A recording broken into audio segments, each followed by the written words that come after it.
Now, the fourth process of the stakeholders engagement knowledge area will be conducting the business analysis planning. It is part of the stakeholders engagement knowledge area and the planning process group, and it can be defined as the process we perform to obtain a shared agreement regarding the business analysis activities which the team will be performing, and the assignment of roles, responsibilities, and skill sets for the tasks required in order to successfully complete the business analysis work. So this process is more about planning for all the business analysis tasks and activities we will be performing throughout the product lifecycle. The results of this process are assembled into a business analysis plan that may be formally documented and approved, or may be less formal, and this will depend on how the team operate and what is the development lifecycle the team will be using. But the results of the conduct business analysis planning process should be documented in a business analysis plan. Whether the plan is formally documented or not, the results from all of the planning processes should be considered in the overall approach, and failing to make planning decisions can result in a less than optimal approach when performing the business analysis work throughout the project. The key benefit of this process is that it sets the expectations, it creates a shared agreement or understanding by encouraging discussion and agreement on how the business analysis work will be undertaken, and avoids confusion regarding roles and responsibilities during the execution of the business analysis activities. So the key output of this process will be a clear business analysis plan. It is part of the planning process group. The inputs, tools, techniques, and outputs of this process are shown. We can have 5 inputs in order to kick off this process: business analysis performance assessment, the charter, the enterprise environmental factors, the planning approaches from all other knowledge areas like the elicitation approach, the analysis approach, the engagement and communication approach, in addition to the product risk analysis. These are the 5 inputs you need to have before we kick off. The 4 tools and techniques we will be using are the burn down charts, the decomposition model, different estimation techniques, and different planning techniques. And the key output will be a proper and clear business analysis plan. The data flow diagram of this process, we will have the charter from that support charter development process, which is part of the needs assessment knowledge area. We will have the different planning approaches from all other knowledge areas, the stakeholder engagement and communication approach, and the elicitation approach, the analysis approach, the traceability and monitoring approach, and the solution evaluation approach. So we will have 5 approaches from 5 different knowledge areas. We will need also the enterprise environmental factors from the organization itself, the business analysis performance assessment, which is an output of the assess business analysis performance process, the product risk analysis, which is an output of the identify and analyze product risks. All these inputs will be used in this process, conduct business analysis planning, in order to have the business analysis plan that will be used in the assess business analysis performance process. Now, it is the process of conducting business analysis planning, and there will be 3 main objectives for this process. Aggregates all of the knowledge area approaches into a cohesive set of agreements and decisions about how business analysis will be conducted. It will produce an estimation of the level of effort for business analysis activities, and also it will assemble a business analysis plan from the component approaches and the estimates we had earlier.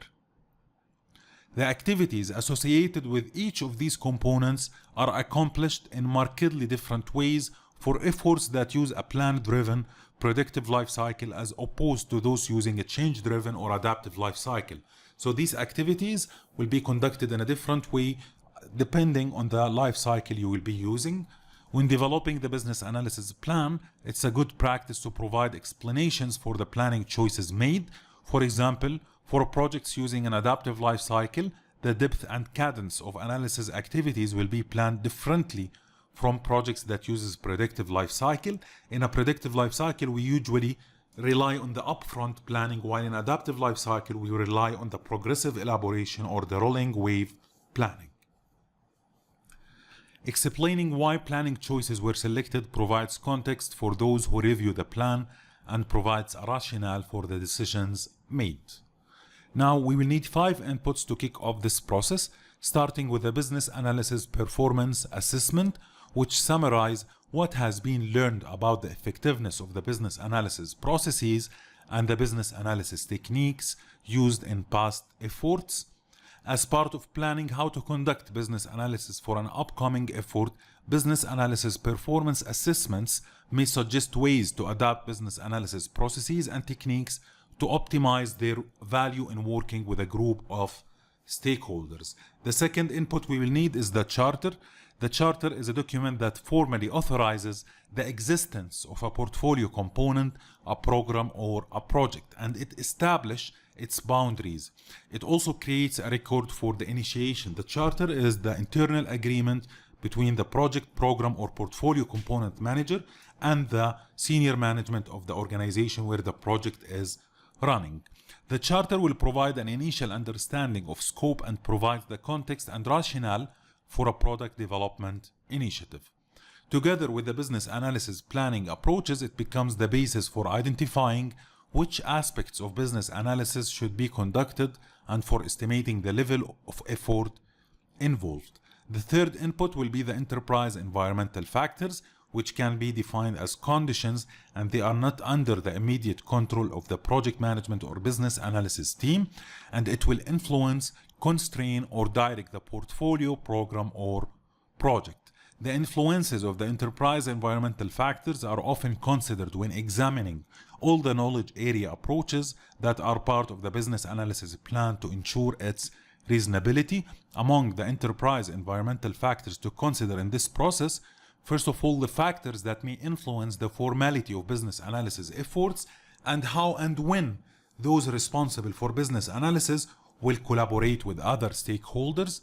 Factors that may influence the choice of techniques and tools in support of business analysis include the availability of tools to support the business analysis. You need to check the available tools and techniques and templates that are part of this organization. And factors that may influence or constrain the results of business analysis include enterprise architecture, organizational commitment to reuse existing products, and even the results of previous business analysis efforts. The fourth input will be the planning approaches from other knowledge areas, which we need to consolidate into an overall business analysis plan.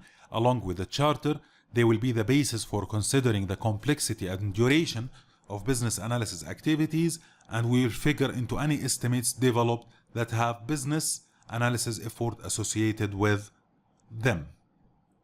These components will be the stakeholder engagement and communication approach, the elicitation approach, the analysis approach, traceability and monitoring approach, and solution evaluation approach. The product risk analysis, which includes the consolidated results from identified and analyzed product risks. Higher risk or more complex products and projects will require additional work effort to address the risks or the complexity. This is how the product risk analysis will affect how you are going to conduct the business analysis planning efforts. The tools and techniques we will be using while conducting the business analysis planning will start with the burn down charts, which can be defined as a graphical representation used to count the remaining quantity of some trackable aspect of a project over time. The burn down charts are usually used in an agile environment as it is used to count out the story points remaining on a project. The burn down chart will help visualize progress, stalled efforts, or backsliding where the remaining quantity of what is being tracked increases over time. So think about the burn down chart as a visual representation of the quantitative measure of the remaining efforts to be conducted on the project, the remaining quantity of the trackable aspects. Like in an agile environment, you can count out the story points of the backlog items. Typically, teams working within an adaptive lifecycle or an agile environment will use a burn down chart to track the remaining product backlog items in a backlog from iteration to iteration, and the remaining product backlog items will be counted in story points. Some adaptive practitioners track hours of work remaining or tasks remaining, although other adaptive practitioners would be worried that detailed tracking of hours or tasks could lead to micromanagement of the team's work. For efforts using an adaptive life cycle, it is common for the work during early iterations to reveal a number of adjustments for requirements and the product backlog items with which they are associated. New requirements and product backlog items also tend to emerge in early iterations as more is learned about the solution. This additional work that is uncovered adds to the number of product backlog items remaining, which may cause a bump in the burn down chart. So the burn down charts are very useful for tracking purposes. From a business analysis perspective, examining the trends seen in burn down charts could suggest modifications either to how business analysis is conducted or the amount of time devoted to it. Here is an example of the burn down chart. If you are using this chart in an agile life cycle, so you will track usually the story points, and here will be the days, and it will show the remaining amount of work. If you add up all the stories in this iteration backlog, you will start with 24 story points. So in this iteration, we have 24 story points to complete. These points, the team plots the number of points in the done column of the task board at the end of every daily meeting. So this is the planned. This linear line is the planned, and this is the actual. This line shows how many points would need to be burned off if the team worked at a steady rate throughout the iteration, and the backlog should be at 0 points by the last day of the iteration. Assuming we are having an iteration of 30 days, here should be 0 at the end of this iteration. We should have 0 story points remaining to complete. The second tool we'll be using in this process is the decomposition model, which is an analysis model used to break down information described at a high level into a hierarchy of smaller, more discrete parts. For estimation purposes, typical objects often analyzed with decomposition may include scope, work products, deliverables, processes, functions, or any other object types that can be subdivided into smaller elements. So this model is about breaking down the information in a hierarchical structure for small parts of the work. For product development efforts where discrete business analysis tasks and deliverables are estimated separately, decomposition models can be used to identify what needs to be estimated and ultimately sequenced into a business analysis work plan. This is how you will use the decomposition model in order to develop the business analysis plan. The third techniques will be estimation techniques. As we are planning for business analysis, we need to perform some estimation or some forms of estimation, and they are used to provide a quantitative assessment of likely amounts or outcomes. And typical estimation techniques for an effort can include one or more of the following. We will cover 5 of the most popular estimation techniques used in business analysis. Starting with the affinity estimating, which is a form of relative estimation in which team members organize product backlog items into groups where each product backlog item is about the same size. Affinity estimating. As from the word affinity, we will be grouping the product backlog items that are similar or about the same in size, or where team members use the notion of t-shirt size. Sometimes we can merge the affinity estimating with the t-shirt sizing, where you can categorize the backlog items into X large, medium large, and small as an estimation scale. The second estimation technique, and the most accurate one, is the bottom-up estimating, and it is a method of estimating duration or cost by aggregating the estimates of the lower level tasks. A decomposition model often identifies these lower level tasks. So as from the name, it's bottom-up estimating. You will start from the bottom and aggregate all the lower level tasks till you reach to an overall estimation. Delphi estimation, which is used to support gaining consensus through anonymous estimating as well as to support decision making. The Delphi is usually used in order to obtain anonymous agreement from the decision makers or from a panel of experts on a specific estimation. Delphi method is a structured communication technique originally developed as a systematic interactive forecasting method which relies on a panel of experts who will participate anonymously. The estimation poker that is usually used in an agile environment, it's a collaborative relative estimation technique in which there is an agreed upon scale used for the relative estimates. Each person participating in an estimation poker session will be given a series of cards with the agreed upon scale. So here we are following the Bonocci sequence, starting with 1, 3, 5, 8, and 13. Team members will typically converge upon a reference estimate for one of their project's product backlog items, often using a Delphi or a wideband Delphi approach. So these cards will be given to each of the participants in the estimation poker session, and we will start estimating the backlog items based on these cards.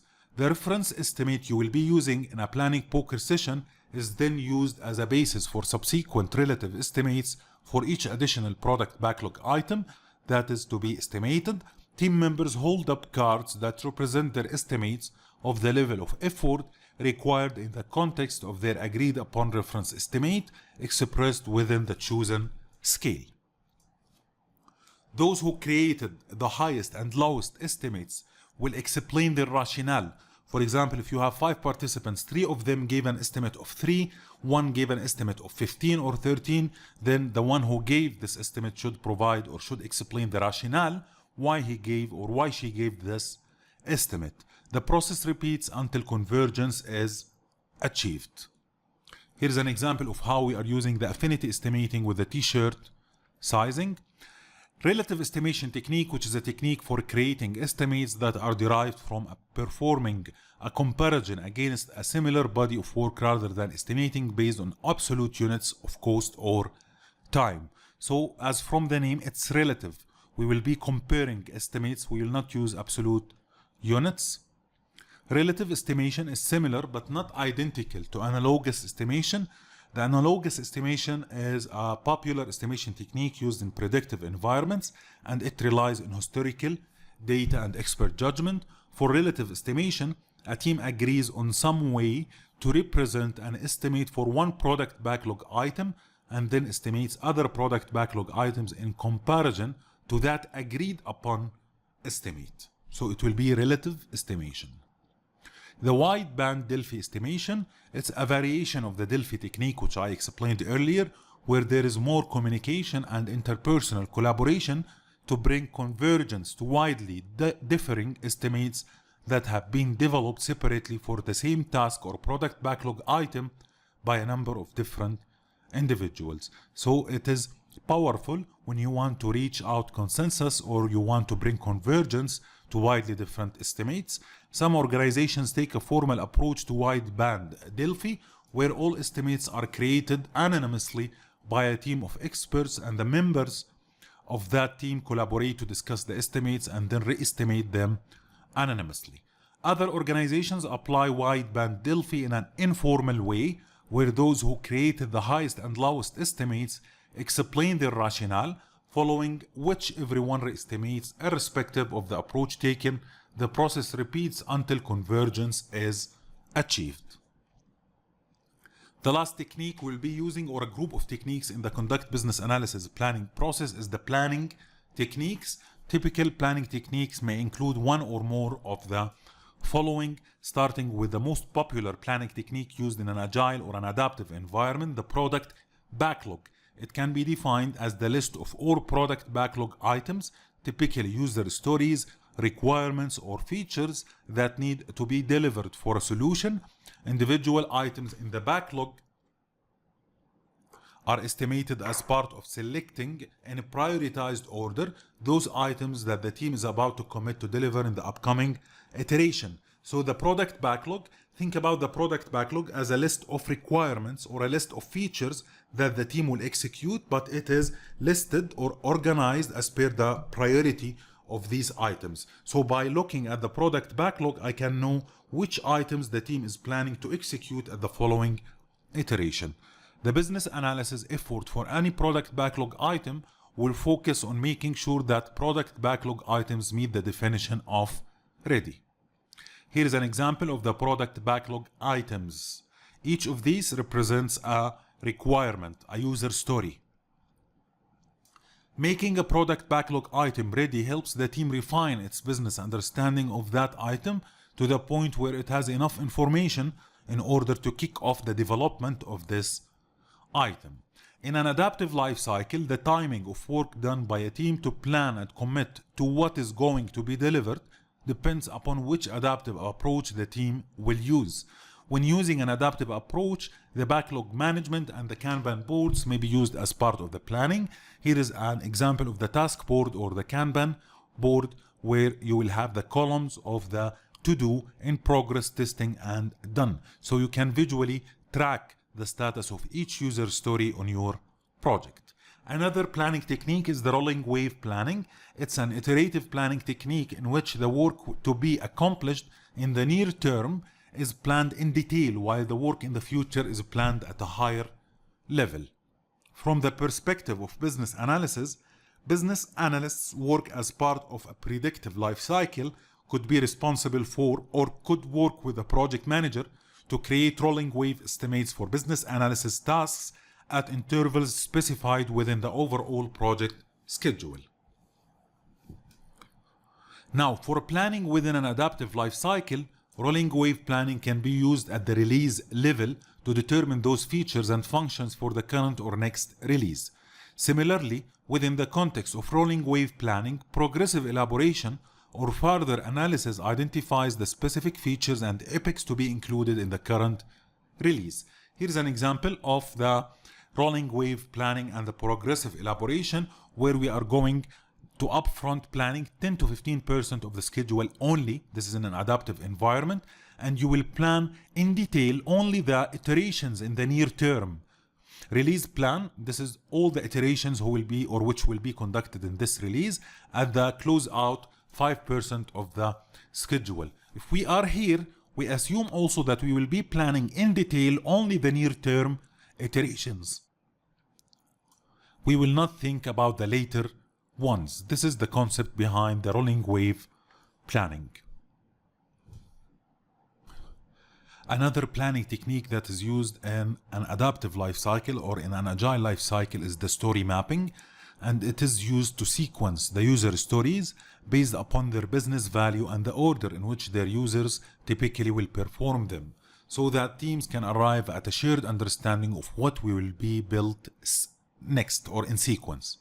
From the perspective of planning for business analysis, story mapping can help suggest when more effort may need to be spent on analysis. So here is an example of the story mapping and how it is used in an agile or an adaptive life cycle. The user stories at the top are known as the backbone of the product. The priority will increase when you go from lower to upper or from low to high in this map. Also, the user stories will be executed from left to right. So by looking at this visual representation, the team can reach to a shared understanding of what will be built next. The work breakdown structure is the last planning technique I'm covering in this lecture, and it is used in predictive environments or predictive life cycle. The WBS or the work breakdown structure is a hierarchical decomposition of the total scope of work to be carried out by the project team in order to accomplish the project objectives and create the required deliverables. So think about the work breakdown structure as a hierarchical representation of all the scope of work to be executed in the project. Often, the WBS is subdivided by project phase and by component or deliverable within that phase. The work breakdown structure becomes the basis for creating a schedule that sequences the work that needs to be accomplished, based on estimates, priorities, dependencies, and constraints. For projects using a predictive life cycle, the work breakdown structure is typically created initially during planning and then revised at regular scheduled intervals such as phase gates. The scope management or the work breakdown structure will be created or developed as part of the planning efforts in the scope management knowledge area. From the perspective of business analysis, business analysts would be responsible for the portion of the WBS that focuses on the business analysis tasks. Here's an example of the work breakdown structure, a simple one for constructing a house. If you are having this work breakdown structure in the project, you will focus only on the portion that is related to business analysis. Now, the outputs or the key output of this process will be the business analysis plan, which can be defined as a formally documented, or it might be a sub-plan of the portfolio, program, or project management plan. or it might be a separate plan. It usually defines the business analysis approach through the assembly of the sub-approaches across all knowledge areas. A business analysis plan can include an estimation of level of effort for the business analysis activities of the project.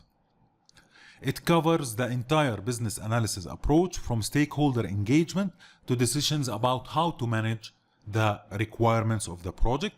It's broader than a requirements management plan, which focuses on how requirements will be elicited, analyzed, documented, and managed. The business analysis plan is broader than a requirements management plan. Managing requirements is only a part of the business analysis plan. Whether formally documented or not, the business analysis plan provides a summary of the agreements reached for all of its components. Whenever a written business analysis plan is a required document, it should be written in a manner that will be easily understood because it will be reviewed and may need to be approved by key stakeholders. Now, tailoring considerations when it comes to an adaptive or a predictive environment. In an adaptive environment, it's not formally a named process, and it is performed at the first iteration of the project, which is usually named as iteration 0, and it is called conduct business analysis planning in a predictive environment. The approach in an adaptive environment, some teams formulate their approach to business analysis planning by deciding how they will conduct discovery and backlog refinement. The level of effort needed for business analysis is rarely estimated separately from the time needed to design and develop or enhance the product. Instead, it's part of the overall planning for future iterations. Now, in a predictive environment, the plan includes business analysis tasks, level of effort required, roles and responsibilities. Prior to beginning any elicitation activities, the business analysis plan should be assembled using the component plans from the other knowledge areas. The level of effort required for elicitation, analysis, traceability, and monitoring and evaluation activities is estimated, and approval or sign-off should be obtained for this entire plan. The deliverables in an adaptive environment, rarely a separate deliverable. Some teams capture specific analysis tasks when creating the lists of tasks for each iteration to a burn-down chart, or add something to the product charter about the business analysis as part of authorizing the resources for the project, and some results of the business analysis planning are reflected in the definition of ready of each user story. In a predictive environment, the business analysis plan will be the deliverable, including the WBS or the work breakdown structure. Now, the collaboration in this process, the business analyst should build the business analysis plan collaboratively with key stakeholders of the product to ensure their engagement, achieve alignment, and attain their buy-in. Planning is an area where project managers and business analysts will find their roles overlapping, especially with respect to stakeholder identification and engagement, communication, risk identification, estimating, and development of the work plans.